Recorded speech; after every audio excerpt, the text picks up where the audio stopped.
Alors bonjour, aujourd'hui on va voir la notion de système. En effet, pour attaquer toute la partie du métabolisme, il est nécessaire de comprendre ce qu'est un système.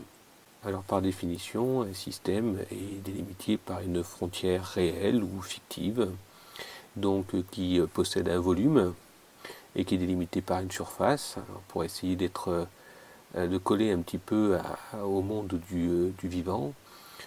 Si on compare un neurone d'une cellule épithéliale ou d'un globule rouge ou encore d'une cellule musculaire, on constate que les volumes sont évidemment différents et les surfaces d'échange de ces cellules avec le milieu extérieur est différent. Alors la constante, c'est que ce système donc, peut recevoir de la matière et ou de l'énergie et peut également donner de la matière et ou de l'énergie. Donc par rapport à un système, ce qui est reçu par le système est positif et ce qui est perdu par le système est négatif. Et on remarquera que on parle en termes de matière et on parle en termes d'énergie.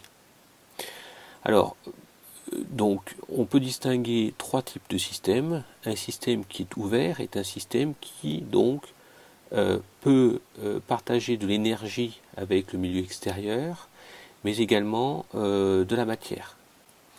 Si vous prenez un système fermé, eh bien un système fermé, c'est un système au niveau duquel il n'y aura pas de possibilité d'échange de matière, mais il peut y avoir un échange d'énergie. Si on prend par exemple ici une bouteille d'eau ou éventuellement une bouillotte, si vous mettez cette bouillotte de l'eau chaude à l'intérieur, eh bien le système sera fermé, mais néanmoins de l'énergie calorique peut être émise par cette bouillotte. Ensuite, vous avez le système isolé. Alors le système isolé, c'est un système dans lequel il n'y a ni transfert d'énergie, ni transfert de matière. Donc voilà, vous prenez le cas d'un thermos. Si vous mettez de l'eau chaude dans ce thermos, eh bien ce thermos restera donc à température ambiante. Il n'y aura pas de transfert d'énergie. Alors si on conclut, eh bien, je rappelle qu'un système est délimité par une frontière réelle ou fictive, qu'il peut recevoir de la matière et de l'énergie, mais il peut également transférer de la matière et de l'énergie, et auquel cas on considère que c'est un système qui est ouvert. On va essayer de se transposer ça dans le monde de la biologie. Eh bien, dans une cellule, eh bien, on peut faire rentrer des nutriments.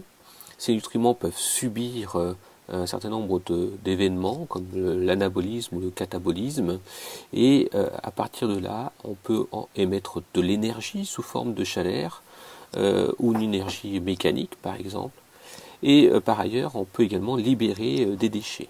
Donc c'est par définition un système qui sera ouvert.